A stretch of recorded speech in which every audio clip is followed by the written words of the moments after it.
திரும்புமா? போட்டு மனம் திரும்பும். எப்போ? சாவி வந்தா மனம் திரும்பும். ஆனா சாவிய உள்ள போட்ட உடனே மனம் திரும்பிடும். அப்படி என்றால் என்ன? உன் இருதயத்தினுடைய கதவுகளை நீ என்ன பண்ணிருக்கிற? பூட்டு போட்டு வச்சிருக்கிறோம். அப்ப சாவி என்ன தெரியுங்களா? பரலோகத்தினுடைய திறவுகோல். அப்ப பரலோகத்துல திறவுகோல் எதுங்க? தேவனுடைய வார்த்தை. பவுல் யாருங்க? ஒரு சீஷர். அவர் பேசிக் கொண்டிருக்கும் பொழுது என்ன பேசிட்டு இருந்தாரு? சொந்த கதை, சோக கதையுமா?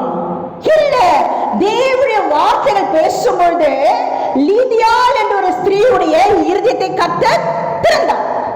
அப்ப இருதயம் திறக்கணும்னா யார் வரணும்? சாவி வரணும்.